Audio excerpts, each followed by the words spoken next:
সবাইকে স্বাগত জানাচ্ছি আরআইএল অ্যাঙ্গেল চ্যানেল স্কয়ার নিবেদিত দেশ সম্প্রতিকে সোনিয়া হক আপনাদের সাথে আছি। দর্শক, আজকে আলোচনার বিষয় রেখেছি শহীদ আবু সাঈদের আত্মত্যাগ এবং এই বিষয়টি নিয়ে কথা বলতে এরই মধ্যে আমার সাথে স্টুডিওতে যুক্ত হয়েছেন মোশাররফ আহমেদ ঠাকুর, বিশ্ববিদ্যালয় শিক্ষক ও রাজনীতি বিশ্লেষক। জনাব মোশাররফ আহমেদ ঠাকুর, আপনাকে স্বাগত জানাচ্ছি এবং আলোচনার বিষয় শহীদ আবু সাঈদের আত্মত্যাগ। আজকে আমি কোনো প্রশ্নপত্র সাজিয়ে আনিনি। আজকে আপনাদেরকে কোন প্রশ্ন করব, আমি কিভাবে প্রশ্ন করব সেরকম কোনো পরিকল্পনা নাই, কারণ 2024 আমাদের সকলেরই চোখে দেখা এবং আমরা জানি যে আজকে এই যে 16ই জুলাই শহীদ আবু সাঈদের বুকে গুলি লাগার পর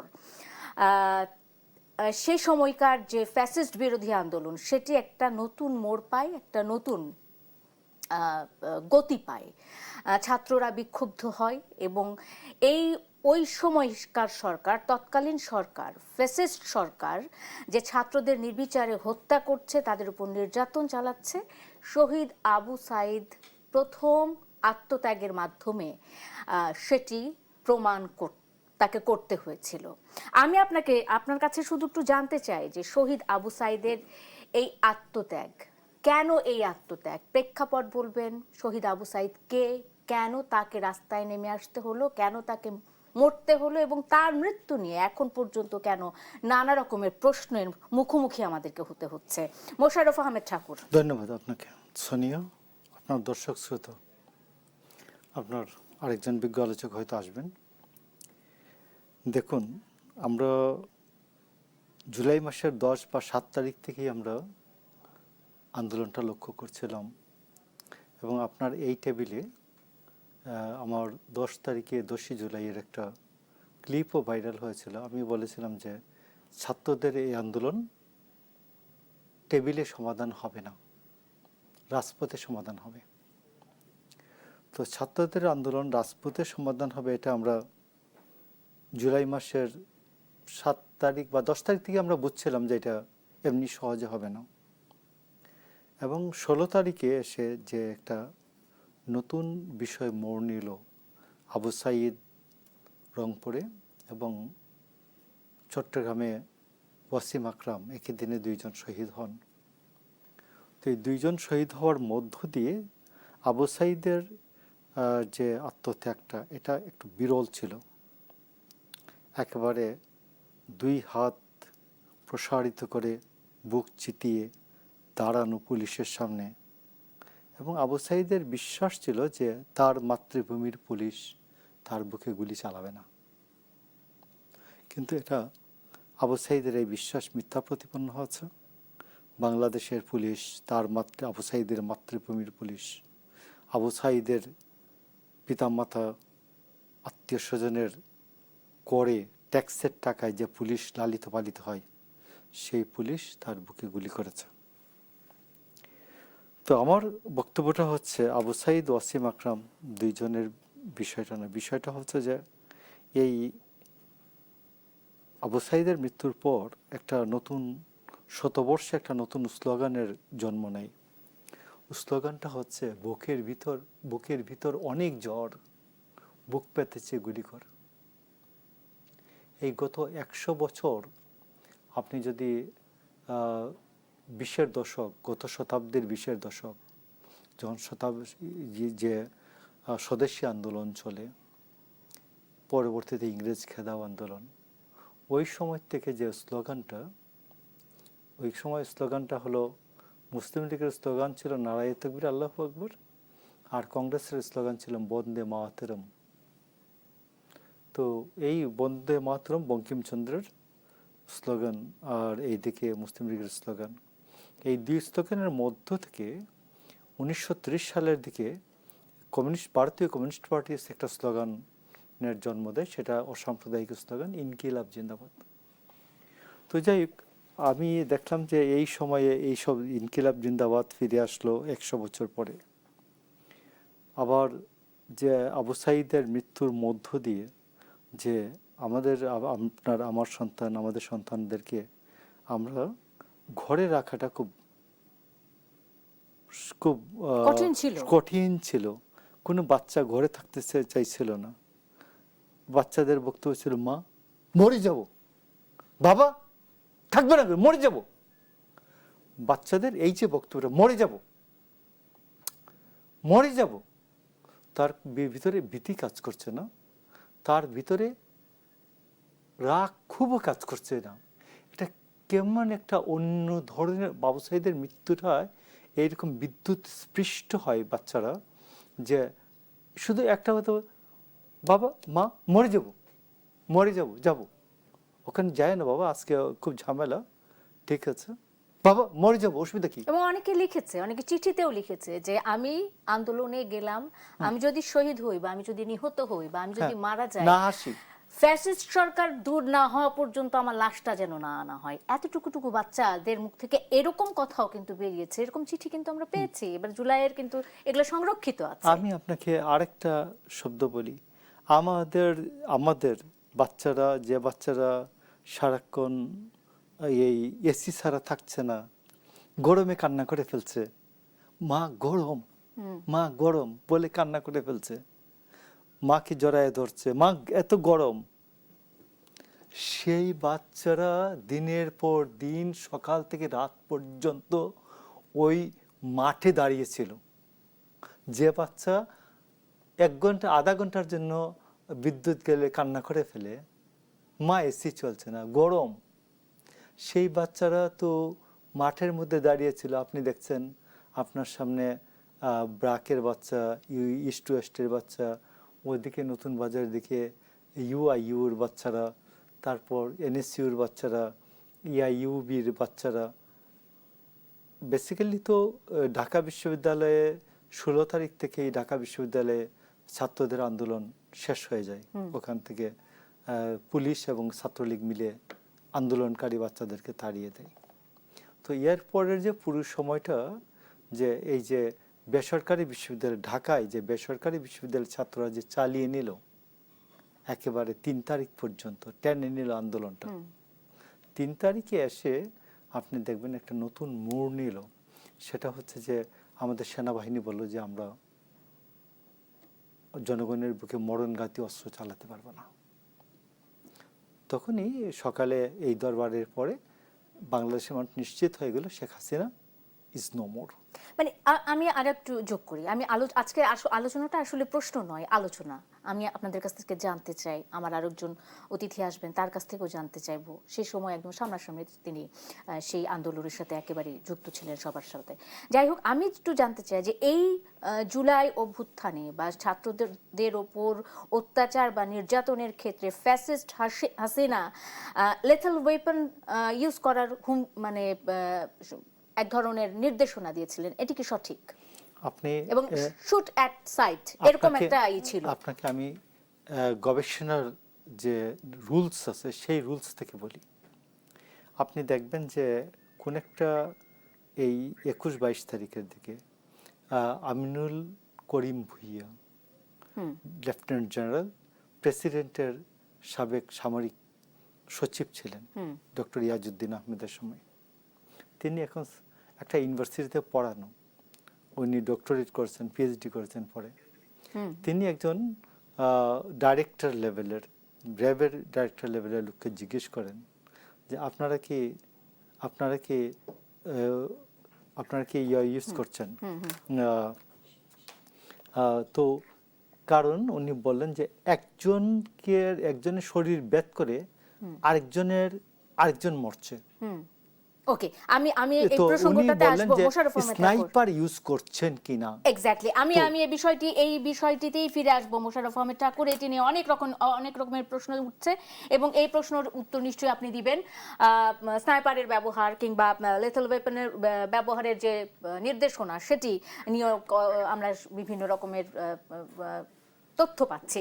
একটা বিরতি নিচ্ছে দেশ সাম্প্রতিকে। দর্শক কোথাও যাবে না, থাকবেন সঙ্গে, ফিরছি বিরতির পর। স্বাগত আরেকবার, দেখছেন আড়াই অ্যাঙ্গেল চ্যানেল, স্কয়ার বার নিবেদিত দেশ সাম্প্রতিক। সোনিয়া হক আপনাদের সাথে আছে এবং আজকে আলোচনার বিষয় রেখেছি শহীদ আবু সাইদের আত্মত্যাগ এবং সেই সাথে আমাদের সেই দিন 16ই জুলাই যারা যারা শহীদ হয়েছিলেন তাদের প্রত্যেকের প্রতি সম্মান জানিয়ে আজকের এই বিশেষ আলোচনা। এবং এই বিশেষ আলোচনায় আমার দুজন অতিথি এরই মধ্যে আমার সাথে যুক্ত আছেন। মোশাররফ আহমেদ ঠাকুর আগে থেকেই যুক্ত ছিলেন এবং আমার সাথে সাথে ঠিক এই মুহূর্তে যুক্ত হয়েছেন তাহমিদ আল মুদাসসির চৌধুরী, সমন্বয়ক বৈষম্য বিরোধী ছাত্র আন্দোলন, সভাপতি জাতীয় ছাত্র শক্তি ঢাকা বিশ্ববিদ্যালয়।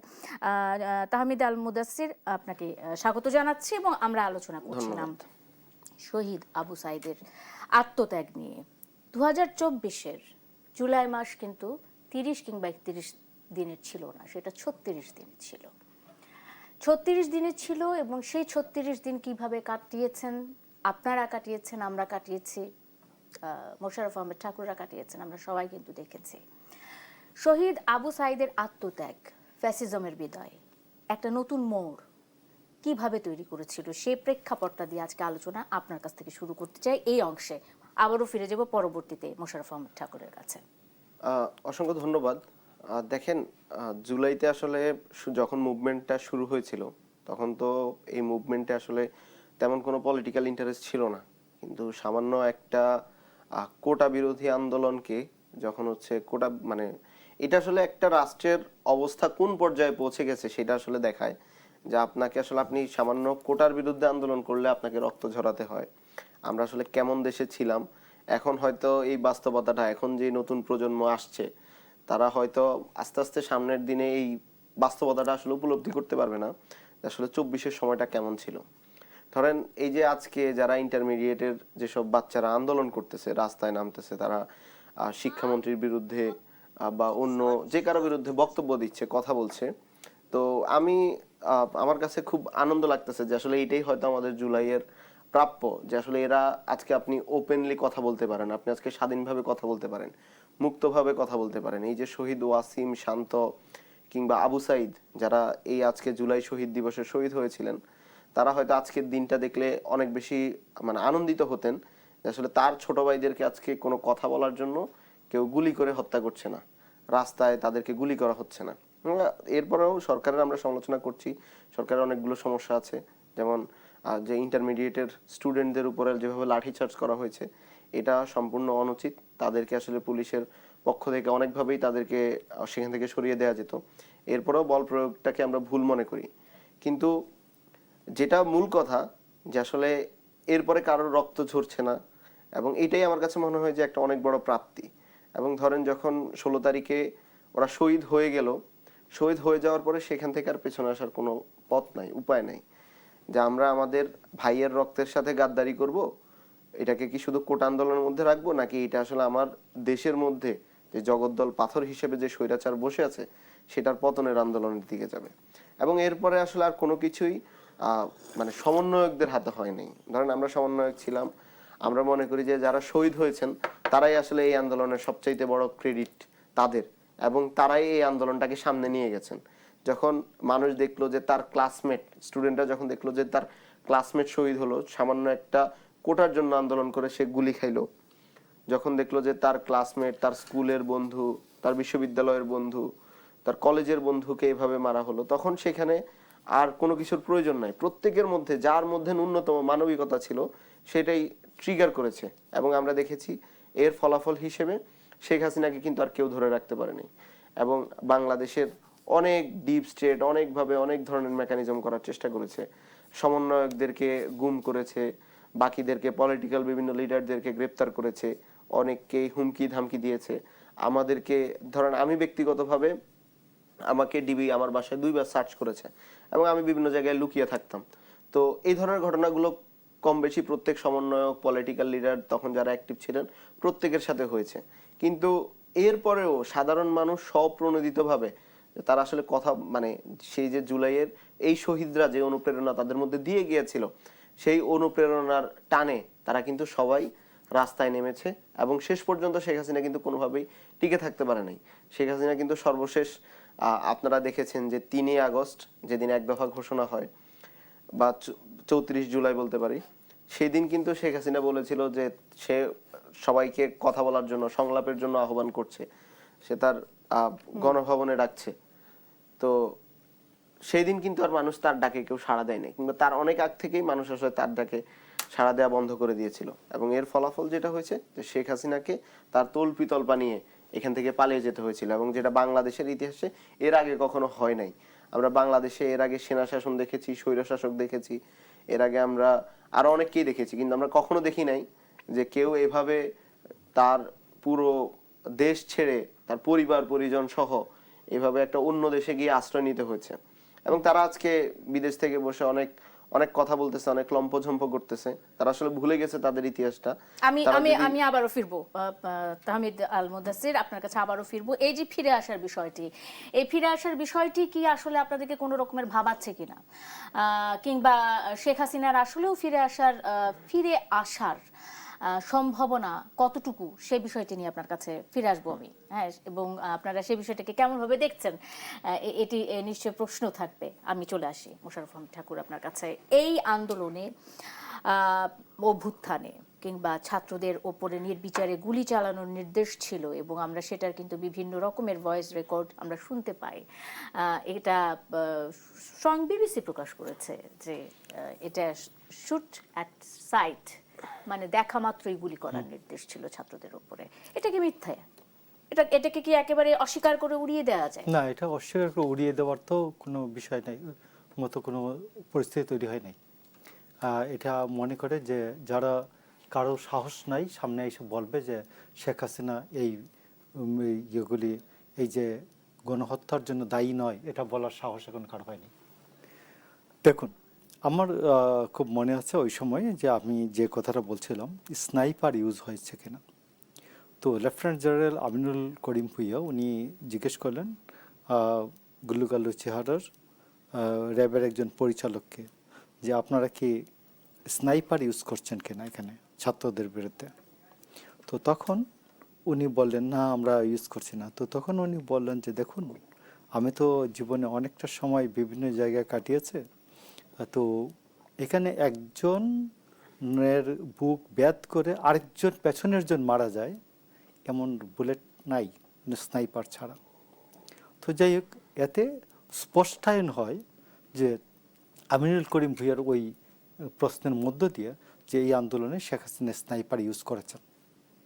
ওয়ান। নাম্বার টু হচ্ছে যে কুঠা উচ্ছেদ বা সংস্কার, এর পরের দিন আপনি দেখবেন যে 16 তারিখের একদিন পর ছিল বৃহস্পতিবার, 18ই জুলাই, যেদিন সন্ধ্যা থেকে বন্ধ করে দেওয়া হয়, ইন্টারনেট বন্ধ করে দেওয়া হয়। এবং এই দিন থেকে ইন্টারনেট বন্ধ করে দেওয়া হয় এবং সারা রাত্রেই আপনি দেখবেন 18 তারিখ থেকে একেবারে 30, 31, 1, 2, 1 পর্যন্ত 3 তারিখ থেকে বন্ধ হয়ে গেছে। যে প্রতিদিন বিভিন্ন এলাকায় প্রিজন ভ্যান নিয়ে ঢুকেছে, উপর থেকে র্যাবের সার্চ লাইট, এই যে এই হেলিকপ্টার দিয়ে সার্চ লাইট, যাতে কেউ লুকাতে না পারে, কেউ চলাচল করতে না পারে, মিডনাইটের পরের থেকে এটা চলতো। তো এবং আপনাকে বলি যে আজকে যখন আওয়ামী লীগের লোকজন আমাদের কাছে মানবিকতা দাবি করে, আমি একজন ছেলেকে জানি, সে বলছে তাকে অ্যারেস্ট করার পরে পুলিশ গুলি করতে গেছে, বলছে ভাই আমার উড়ুর মধ্যে গুলি করেন না, আমার পায়ের হাঁটুর নিচে গুলি করেন। সে পায়ে ধরে বলছে যে হাঁটুর নিচে গুলি করেন, কথা বলছেন, হাঁটুর নিচে গুলি করেন।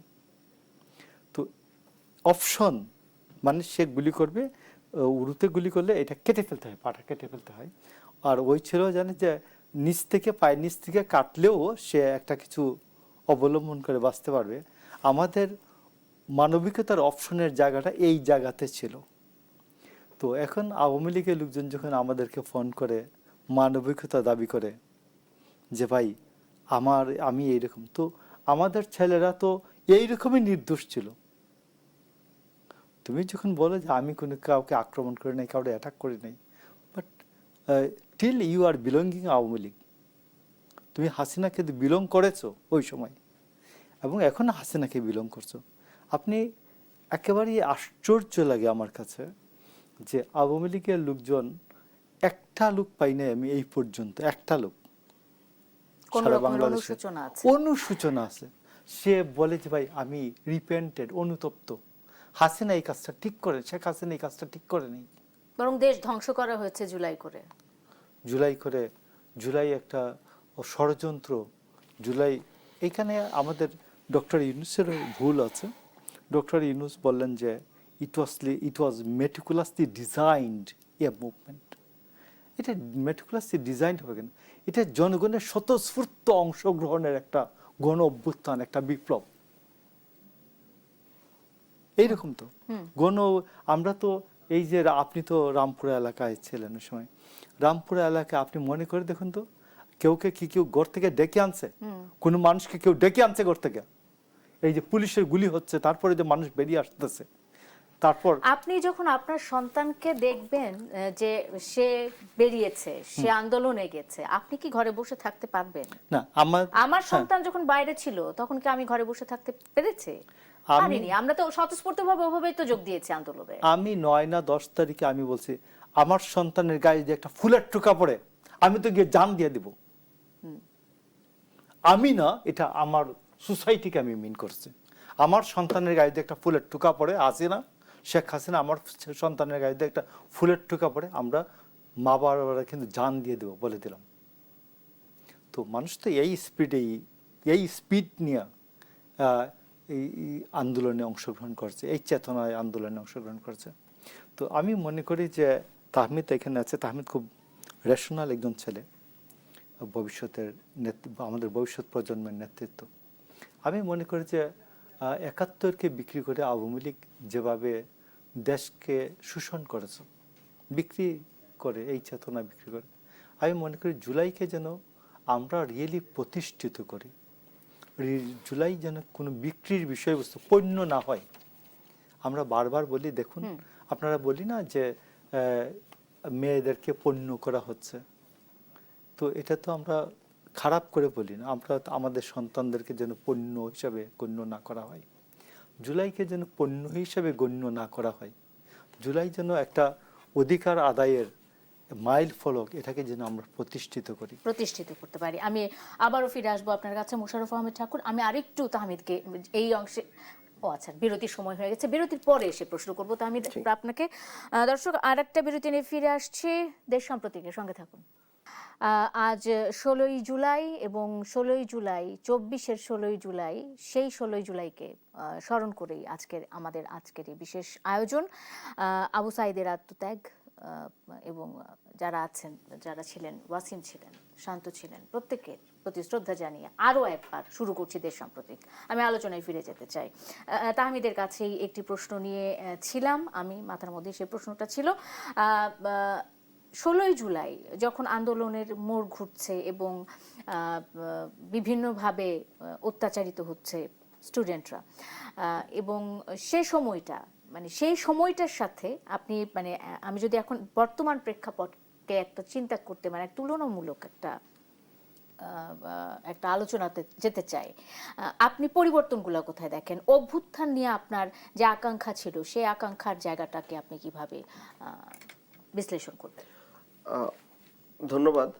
দেখেন, একটা বিষয়, 16ই জুলাইয়ের পরে শুরুর দিকে আমাদের কাছে মনে হচ্ছিল যে শুধুই এটা শেখ হাসিনার পতনের আন্দোলন কিংবা হচ্ছে ক্ষমতা পরিবর্তনের আন্দোলন, কিন্তু আন্দোলনটা যখন আস্তে আস্তে সামনের দিকে গেল এবং যারা সফট লিডার ছিল, যারা তখনও ইনিয়ে বিনিয়ে বলার চেষ্টা করছিল যে আসলে শেখ হাসিনার না থাকলে কে, বিকল্প কে, তখন কিন্তু আমরা সবাই একসাথে সমস্বরে স্লোগান দিয়েছিলাম যে তুমি কে, আমি কে, বিকল্প বিকল্প।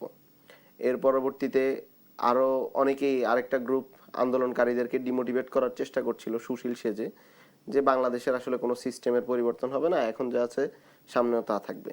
এবং আমরা যখন 3 তারিখে এক দফা ঘোষণা করি, তখন সেই এক দফার সাথে সাথে আমরা কয়েকটা প্রস্তাবনাও দিয়েছিলাম যে আমরা রাষ্ট্রের মৌলিক সংস্কারগুলো করব, প্রতিষ্ঠানগুলোর সংস্কার, যাতে ফ্যাসিবাদী কাঠামোটা পুনরায় ফিরে আসতে না পারে। তো যদি বলি, জুলাইয়ের মূল আকাঙ্ক্ষার জায়গাগুলো এগুলোই ছিল যে আমরা সংস্কার করব, আমাদের যে প্রতিষ্ঠানগুলো আছে রাষ্ট্রীয় প্রতিষ্ঠান, সেগুলোর যেমন সংস্কার করব, একই সাথে সাথে আমাদের রাজনীতির মধ্যে আমরা একটা নতুন ধরনের নতুন বন্দোবস্ত, যেটাকে বলে যে নতুন পরিবর্তন আনবো, নতুন রাজনীতি শুরু করব। এবং তৃতীয়ত যারা এই ফ্যাসিস্টের দোসর যারা আছে, ফ্যাসিস্ট যারা ছিল, এনাবলার যারা ছিল, তাদের বিচার নিশ্চিত করা। তো এর মধ্যে আসলে সংস্কারের দিকটা ইন্টারিমের সময়ে অনেকটুকুই এগিয়েছিল। আমরা ভেবেছিলাম যে ইন্টারিমের কাছে যেহেতু কিছু লিগ্যাল বাধা আছে, যে সেইগুলো আসলে পুরোপুরি বাস্তবায়ন করতে পারবে না, সেগুলো পার্লামেন্টের হাতে তুলে দিয়েছিল। এবং জুলাই সনদ, গণভোট ইত্যাদি অনেকগুলো বিষয়ে আমরা দেখতে পেয়েছি যে আসলে বিএনপি যখন নির্বাচিত হলো, তারা প্রথমেই গণভোটকে অস্বীকার করলো, যে গণভোট তারা বাস্তবায়ন করবেন না। এবং দ্বিতীয়ত আমরা দেখতে পেলাম যে আমাদের বিচার বিভাগ সংস্কার থেকে শুরু করে অনেকগুলো জায়গায় যেখানে সংবিধান সংস্কার, বিচার বিভাগ সংস্কার, এইগুলোতে এসে বিএনপি তারা এখানে আর এগ্রি করলো না। এবং বিএনপির যে 31 দফা, যেটা নিয়ে তারা আওয়ামী লীগের সময় থেকে আন্দোলন করে আসছে, তার প্রথম দফাই ছিল সংবিধান সংস্কার, এবং বিএনপি ক্ষমতায় আসার পরে সেই সংবিধান সংস্কারকেই প্রথমে তারা অস্বীকার করলো। তো এইগুলো হচ্ছে আমাদের সংস্কারের জায়গা থেকে আমি যদি বলি যে আকাঙ্ক্ষার বাস্তবায়ন, সেখানে আসলে অনেকগুলো গ্যাপ রয়ে গেছে। আমরা আশা করব যে বিএনপি অ্যাটলিস্ট এই সংস্কারগুলো, যে বেসিকগুলো, যেগুলো তারা হচ্ছে কমিটমেন্ট দিয়েছে জনগণের কাছে, সেগুলো তারা পালন করবে। এবং এরপরে সবচেয়ে গুরুত্বপূর্ণ যেটি, সেটি হচ্ছে আওয়ামী লীগের বিচার। আমরা বিচারের জায়গাটাকে আপনাকে আটকাই। আমি একটু জানতে চাই যে আসলে বিএনপি এটি কি আসলে গড়িমসি করা, যেটি অভিযোগ করা হয় যে এই যে জুলাই সনদ বাস্তবায়ন কিংবা গণভোট, এই বিষয়টি, এটি কি আসলে সরকার গড়িমসি করছে, নাকি তারা কোনো রকমের একটা প্রসেস বা প্রক্রিয়ার মধ্য দিয়ে এগিয়ে যেতে চাচ্ছে? কোনটি মনে হয় আপনার কাছে? তো বিএনপি তো আর এইখানকার এনসিপির নেতা নাহিদ ইসলামের বয়স যত, বিএনপির নেতৃবৃন্দের, এমনকি আমার রাজনীতির বয়স তার চেয়ে বেশি। আপনাকে একটা সংস্কার, যখন আইনগত সংস্কার মানে হচ্ছে আপনি এটাকে কিছু রিচেঞ্জ করবেন, মেরামত করবেন, রিপেয়ার করবেন। তো যেহেতু সংস্কার, এই নির্বাচনটা সংবিধানের উপস্থিতিতে হয়েছে, মানে সংবিধান থাকা অবস্থায় হয়েছে। একটা ছিল আগে সংবিধান বিলুপ্ত, সংবিধান বিলুপ, সংবিধান এই স্থগিত, বাতিল, এভাবে হয় নাই। সংবিধানের রেখে ইয়াটা হয়েছে, নির্বাচনটা হয়েছে, শপথ হয়েছে। তো এখন তাকে সংবিধানের যে পরিবর্তন, সংস্কার মানে তো পরিবর্তন, পজিটিভ পরিবর্তন, পজিটিভ চেঞ্জ, এই পজিটিভ চেঞ্জগুলি আপনাকে আনতে হবে 142 সংবিধানের অনুচ্ছেদ 142 অনুযায়ী আপনি পরিবর্তনের মাধ্যমে, মানে সেটা হচ্ছে যে কি বলবেন, সংস্কার। সংস্কার এর মানে হচ্ছে কি, আপনি সংশোধনের মাধ্যমে। তো সংশোধন আর সংস্কারের মাধ্যমে, সংশোধন এবং সংস্কারের মাধ্যমে আমি সংস্কারের জন্য এই আইডিয়াগুলি আমি সেট করলাম। এই রুমটাকে আমরা সেট করলাম যে আমরা সংস্কার করব, রিফর্ম করব, চেঞ্জ করব। তো চেঞ্জটা কিভাবে করবেন? ফু দিলে তো হবে না, কাঠমিস্ত্রি লাগবে, ডিজাইনার লাগবে নাকি? তো এটার মাধ্যমে বেসিক্যালি ফাইনালি মিস্ত্রির হাতে ফাইনালি কাজটা হবে। এই তো ইলেকট্রিক মিস্ত্রি, মিস্ত্রি, বিএনপির কাছে কোনটা নাই। তো বিএনপি যেটা করবে 142 অনুযায়ী, তার যেহেতু 2/3 মেজরিটি আছে, কেউ যদি নাও এগিয়ে আসে তার সেইটা করার ক্ষমতা আছে, তো সে সেইটা করবে। লুক, যেমন ধরুন একটা অধ্যাদেশ, যেটা আমি নিজে ইয়ারে আলোচনা করেছিলাম আমাদের স্বরাষ্ট্রমন্ত্রীকে, উনি আমাদের ইউনিভার্সিটিতে 1 বছর সিনিয়র মাত্র। তো তাকে জিজ্ঞেস করছিলাম যে আপনি যেটা, তো বললো যে একটা হচ্ছে তাহমিদ কোন সাবজেক্টের লয়ের? না, আমি ওয়ার্ল্ড রিলিজিয়নস এন্ড কালচার। তো সেইখানে আপনার লয়ের অ্যাবডাকশন বলে একটা কথা আছে, পেনাল কোড, অ্যাবডাকশন, অপহরণ। আরেকটা আছে 2013 সালের হেফাজতে মৃত্যু নিবারণ আইন, মানে পুলিশ হোক কারো হেফাজতে, আইন শৃঙ্খলা বাহিনীর হেফাজতে মৃত্যু নিবারণ আইন, দুটো আছে অলরেডি।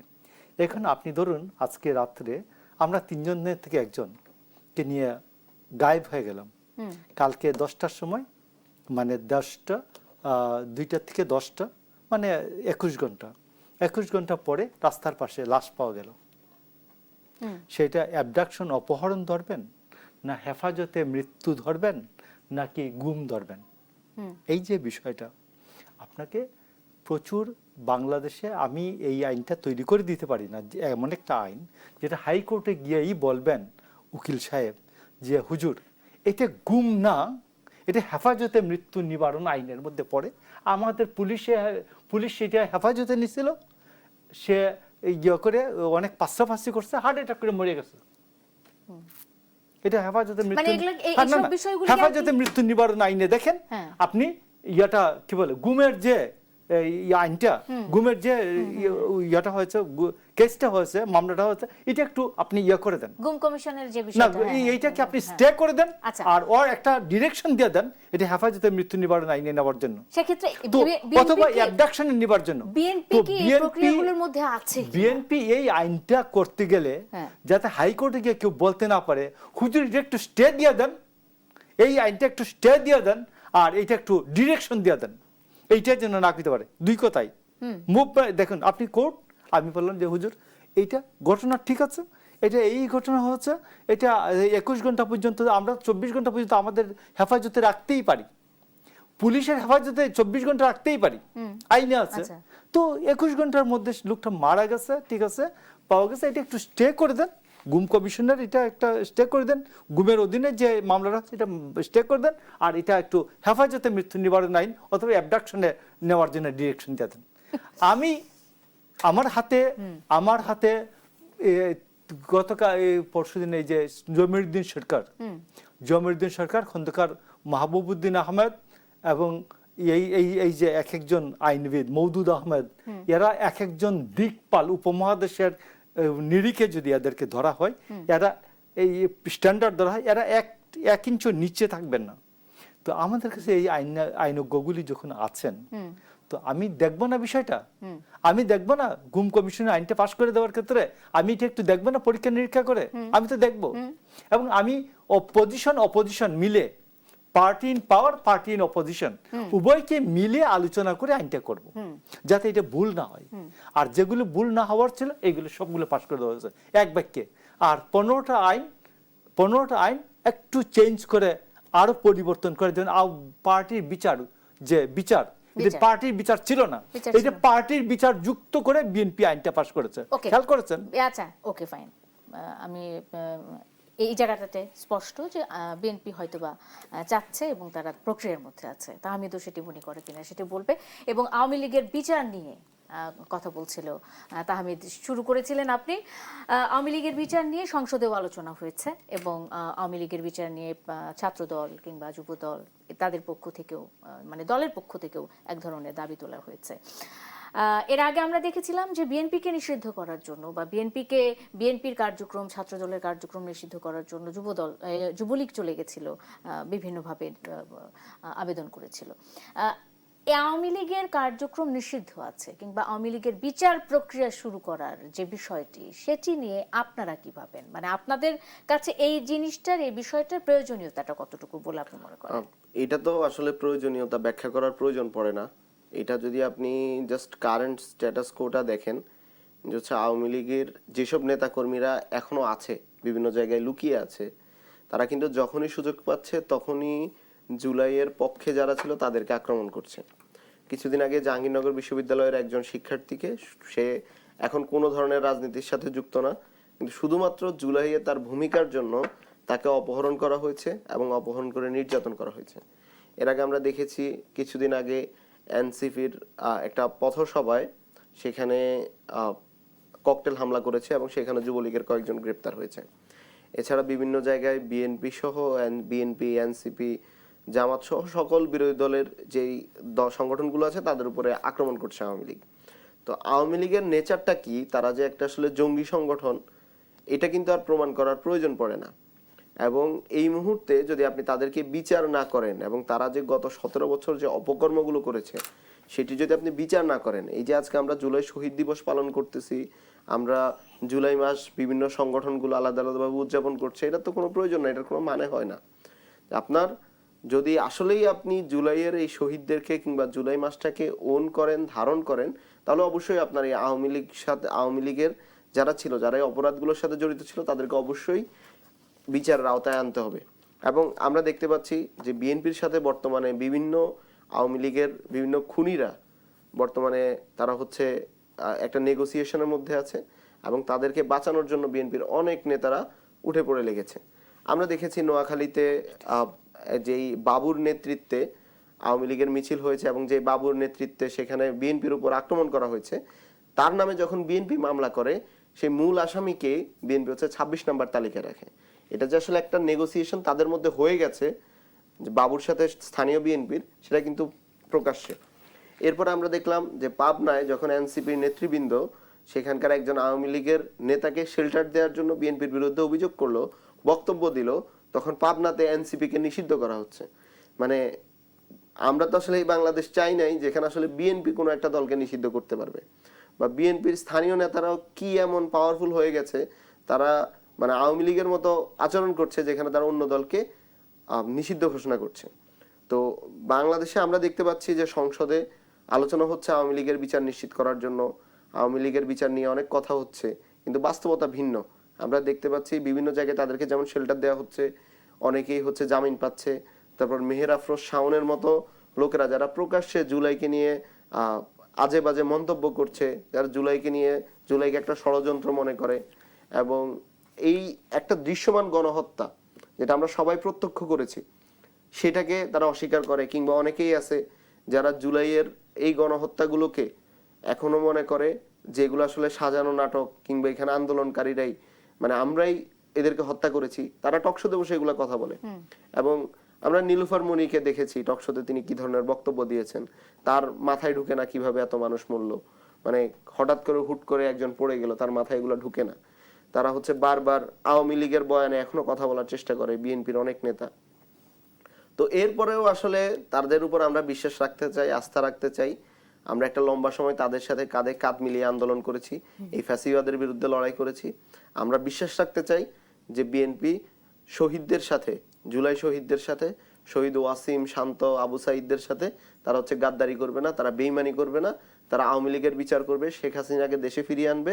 শেখ হাসিনার যে রায় হয়ে গেছে, এবং শেখ হাসিনা যেহেতু আপিল করেনি তাই তার আপিলেরও কোনো সময়সীমা নেই, এবং সে যদি দেশে আসে, সে যদিও ফিরবে না, আসলে শেখ হাসিনা একজন সাইকো কিলার, এবং এই সাইকোরা সাধারণত হচ্ছে খুবই ভীত হয়, এবং এরা কখনোই যখনই তাদের হাতে পাওয়ার থাকে না এরা কখনোই সামনে আসে না, প্রকাশ্যে আসে না। শেখ হাসিনা আসবেও না, এবং শেখ হাসিনা যদি বেঁচে থাকে আর কি, শেখ হাসিনা আসবেও না। এই ডিসেম্বর যাবে, আরো ডিসেম্বর আসবে, শেখ হাসিনা কখনোই ফিরবে না।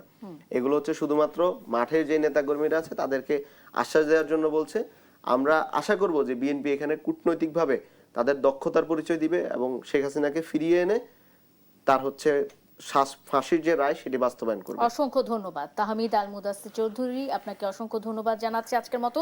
মোশাররফ আহমেদ ঠাকুর, একটি প্রশ্ন, হাসিনাকে ফিরিয়ে আনার প্রশ্ন, ফ্যাসিস্ট হাসিনাকে ফিরিয়ে আনার প্রশ্ন, তার যেহেতু রায় হয়ে গেছে এবং তিনি বলছেন যে তিনি ডিসেম্বরে ফিরবেন এবং ফিরে আত্মসমর্পণ করবেন, আত্মসমর্পণের কি কোনো সুযোগ আছে? আইনের শিক্ষক আপনি, আপনার কি মনে হয়? এখানে হচ্ছে যে হাসিনার ক্ষেত্রে যেটা আছে, আমাদের এক্সট্রাডিশন ট্রিটি, এক্সট্রাডিশন প্রত্যার্পণ চুক্তি আছে ভারতের সাথে, আমাদের বন্দী বিনিময় চুক্তি আছে। তো শেখ হাসিনা যেহেতু সাজাপ্রাপ্ত আসামি, হাইকোর্টের সমান ক্ষমতা সম্পন্ন, মর্যাদা সম্পন্ন আদালত কর্তৃক, ট্রাইব্যুনাল কর্তৃক সাজাপ্রাপ্ত আসামি, তিনি ভারত সরকারকে জানালেই পারেন, ভারত সরকার যে জানে না তাও না, ভারত সরকারকে জানালেই পারেন যে আমি বাংলাদেশে চলে যেতে চাই। তো ইন্ডিয়া তাকে গ্রহণ করবে, বাংলাদেশে প্রত্যার্পণ করবে। বাংলাদেশে আমাদের প্রত্যার্পণ চুক্তি অনুযায়ী তার যে স্ট্যাটাস আছে সেইটা হতে পারে, তিনি যদি হাইকোর্ট মনে করে, আমাদের সুপ্রিম কোর্ট মনে করে যে তার বিলম্ব আপিল নিবেন, তো সেই ক্ষেত্রে বিলম্ব আপিলের সুযোগ পাবেন। বিলম্ব আপিলের পরে থাকবে তার রিভিউর সুযোগ, তখন তো রিভিউ পাবেন, এবং রাষ্ট্রপতির কাছে ক্ষমা প্রার্থনার সুযোগ তিনি চাইতে পারেন। এই তিনটা অপশন আছে। আর যদি সুপ্রিম কোর্ট যদি তাকে বিলম্ব আপিল, এই বিলম্ব সময়ের মার্জনা না করেন, তাহলে তো কিছুই পাবে না, সোজা জেলখানায় গিয়ে ঝুলে পড়তে হবে। হ্যাঁ, আল্লাহর নাম নিয়ে ঝুলে পড়তে হবে। তো এই হলো একটা। আরেকটা হচ্ছে, আমি আপনাকে বলছি যে আওয়ামী লীগের যে কতগুলো বিষয়, আপনি দেখবেন আওয়ামী লীগ প্রথম ফিরলো ডাকাত লীগ হিসাবে 5ই আগস্টের পরে, তারপরে ফিরলো আনসার লীগ হিসাবে, এরপরে ফিরলো দেখবেন যে সংখ্যালঘু লীগ হিসাবে, এরপরে ফিরলো দেখেন শিক্ষার্থী লীগ হিসাবে। এই যে আমি মনে করি শিক্ষার্থীর, তাহমিদের এই কথাটা আমি খুব সাপোর্ট করি। এই শিক্ষার্থীদের মাঝে যে আওয়ামী লীগ ঢুকে যে অন্তর্ঘাত করতে পারে না এমন তো না, যদি অন্তর্ঘাত করত, এইটার জন্য আমার মনে হয় খুব, এই যে গত 2 দিনের আন্দোলনের কথা বলছেন আপনি, সময় হ্যাঁ অন্তর্ঘাত করতে পারতো। এই যে অন্তর্ঘাতটা, আত্মঘাতী না, কোনো আমরা বিষয় বিভিন্ন প্রতিপাদ্য। জায়গাতে তো বিভিন্ন রকমের সোর্সেও দেখেছি যে হ্যাঁ, ছাত্রলীগের ছেলেরা ছেলেরা এর মধ্যে ঢুকছে। ঢুকে আছে। তো এখানে ভাগ্য ভালো যে এখানে কোনো অন্তর্ঘাত হয় নাই। তো এই জন্য আমার মনে হয় যে এটা আরো সতর্ক হওয়া দরকার। আরেকটা বিষয় আপনি দেখবেন যে hit the iron when it is hot. আপনি দেখুন নেপালে যখন আমাদের 1 বছরের পরে নেপালে অভ্যুত্থান হলো এবং নেপালে নতুন গভর্নমেন্ট চলতেছে এবং এটা আন্দোলনকারীদের গভর্নমেন্ট, আন্দোলনের গভর্নমেন্ট। আমি আপনাকে মনে করি ডক্টর ইউনূস যদি এই দীর্ঘ সময় না নিতেন, তাইলে এই আমাদের ছাত্ররা যে আজকে এই জামাতের স্কুলে উঠে যে আজকে 6টা সিট পেতে হয়েছে, 6টা না 7টা, তো এটা লাগতো না। এটা এরা অনেকটা বড় সংখ্যক আসন পাওয়ার কথা ছিল। 26 বছর কি আপনারা জামাতে বলেছিলেন না জামাত আপনাদের বলেছিল? জামাত আমাদের আশ্রয় ছিল, আমরা জামাতের আশ্রয় ছিলাম না। না মানে আমাদের কাছে 25টা আমাদের কাছে 25টা সিট ভিক্ষা করেছে। পলিটিক্যাল জোট, এটা কি আপনার ভিক্ষা 25টা মানে সিট ভিক্ষার ভিক্ষা সম্পর্ক করেছে। নাকি এটা হচ্ছে না, কোলে ওঠার সম্পর্ক? আমি মানে এটা কেমন রাজনৈতিক শালীনতা যাতে একটা টক শোতে বলেন যে অমুকের কোলে উঠেছে, তমুকের কোলে আমি উঠেছে। আসন দিয়েছি না, মানে জামাত আমাকে আসন দিয়েছে। এটা যদি চায়ের দোকানে আলোচনা হতো তখন আমি হয়তো এই আলোচনাটা এইভাবে কন্টিনিউ করতে পারতাম। আমি কন্টিনিউ করি এই জন্য আপনি যে জামাত এভাবে আমার বলতে কাছে পারেন আসন না। নিয়েছে। না জামাত আপনার কাছে আসন নিয়েছে, আপনি এত বছর পর্যন্ত জামাতের সাথে জামাত একসাথে আমার আসনে মুভমেন্ট করেছেন, সবকিছু করেছেন। এখন আপনি বলতেছেন জামাত আপনার থেকে ভিক্ষা নিয়েছে, আবার আপনি বলতেছেন এনসিপি জামাতের কোলে উঠেছে। মানে আপনি কি পলিটিক্যাল জোটকে এইভাবে দেখেন? মানে ধরেন এখন যারা আপনার সাথে জোটে আছে তারা কি আপনার থেকে আসন ভিক্ষা নিচ্ছে? কারণ পার্থ কি আপনার থেকে আসন ভিক্ষা নিয়েছে? আর নুরুল হক নূর আপনার থেকে আসন ভিক্ষা নিয়েছে? জোনায়েদ সাকি আপনার থেকে আসন ভিক্ষা নিয়েছে? না যদি আপনি জুনায়েদ সাকি আন্দাজ ইকপার্তর কাছে ডিসাইসিভ ফ্যাক্টরটাকে না যদি আপনারা যদি মনে করেন যে আসলে আপনাদের জোটটা আপনাদের থেকে আসন ভিক্ষা নেয়, তাহলে আমি মনে করি যে আসলে যারা আপনাদের জোটে আছে, যাদের ন্যূনতম ব্যক্তিত্ব আছে, তাদের আসলে এটা রিথিং করা উচিত। রিথিং করা উচিত। আমি বলছি যে আমি ডিসাইসিং ফ্যাক্টর এখানে। ডিসাইসিভ ফ্যাক্টরটা আমি। ডিসাইজিং ফ্যাক্টর দেখেন, ডিসাইসিভ ফ্যাক্টরটা আমি। শুনেন এটা খুবই মানে একটা গুরুত্বপূর্ণ জায়গা। ধরেন ডিসাইজিং ফ্যাক্টরটা মানে সব সময় যে আসন কে কতটা নিচ্ছে তার ভিত্তিতে ডিসাইড হবে এটা তো না। আপনার নেগোসিয়েশনটা নেগোসিয়েশনটা যখন আপনি একটা অন্য দলের সাথে করেন, ঠিক আছে আমি আসন কম নিতে পারি, বাট আমি তো আপনার কাছে এই স্টেকটা বার্গেন করতে পারি যে ঠিক আছে আমি আসন কম নিচ্ছি, বাট ডিসিশন মেকিং এ আমার সেখানে স্টেক থাকবে। আপনি এটা কিভাবে অ্যাজিউম করে নেন যে ঠিক আছে অমুক কম আসন নিচ্ছে, তার মানে হচ্ছে পার্টির মানে জোটের ডিসিশনে তার কোনো হাত নাই। এটা তো খুবই ভুল অ্যাজাম্পশন। এবং আপনি যদি ন্যূনতম ডিপ্লোমেসির জায়গাটা থেকে চিন্তা করেন যে এটার ভিতরে মানে এটার ভিতরে অনেক কিছু থাকতে পারে, আমি বলি মানে না জেনে এভাবে মন্তব্য করার কোনো আমি ডিসিশনের বিষয়টা হয় ন্যায্যতা। আমার দলে যে নেই সেই সোনিয়া হক যদি আমাকে যদি একটা ন্যায্য কথা বলে আমার দল এটা গ্রহণ করতে পারে। সোনিয়া হকের তো কোনো দল নাই। ডিসিশনটা হয় বেসিক্যালি ন্যায্যতার বেসিসে। কিন্তু যখন কোনো একই সময় একই রকম বিষয় আসে, যখন এটা সিদ্ধান্তের প্রশ্ন আসে, তখন এখানে সংখ্যাগরিষ্ঠতার প্রশ্নটাই বড়। তো যাই আপনার এখানে আমি ন্যায্যতার ডেফিনিশনকে আমি এগ্রি করি না। আপনি যে ন্যায্যতার ডেফিনিশনে যে কোনো বাইরের কেউ হলো। আচ্ছা আমি শেষ করছি এইভাবে, আমি শেষ করে দেই বিষয়টা। আমি শেষ করছি যে আপনি দেখবেন যে এই আন্দোলনে যে আমির খসরু মাহমুদ চৌধুরী তারা মাঠে পিকেটিং করেন না, নজরুল ইসলাম খান পিকেটিং করেন না, জহিরুদ্দিন স্বপন তথ্যমন্ত্রী পিকেটিং করেন না, রিজভী আহমদ পিকেটিং করেন না, এরা সবাই অ্যারেস্ট হয়েছিলেন। 18-19 তারিখের মধ্যে সবাই অ্যারেস্ট হয়ে গেছিলেন। তো এই জন্য আমি মনে করি যে বিএনপির অবশ্যই নিজস্ব দায়, নিজস্ব অঙ্গীকার আছে যে আওয়ামী লীগের দল হিসাবে আওয়ামী লীগকে বিচার করার প্রশ্নে বিএনপির অবশ্যই স্টেক আছে, অবশ্যই অঙ্গীকার আছে যে আওয়ামী লীগকে বিচার করা এবং আওয়ামী লীগের প্রতিটি দুর্বৃত্তকে বিচারের আওতায় আনা, আইনের আওতায় আনা এবং দেশব্যাপী এদের বিরুদ্ধে প্রতিরোধ গড়ে তোলা। দেশব্যাপী এদের বিরুদ্ধে প্রতিরোধ গড়ে তোলা। অসংখ্য ধন্যবাদ। অবশ্যই আমিও প্রত্যাশা করি যে তাহমিদও নিশ্চয়ই এই বিষয়টির সাথে একমত। দেশব্যাপী এই ফ্যাসিস্ট আওয়ামী লীগের বিরুদ্ধে এক ধরনের প্রতিরোধ গড়ে তোলা। দর্শক, আজকের মতো শেষ করতে চাই দেশ সাম্প্রতিক। সঙ্গে থাকার জন্য আপনাদেরও ধন্যবাদ। শুভ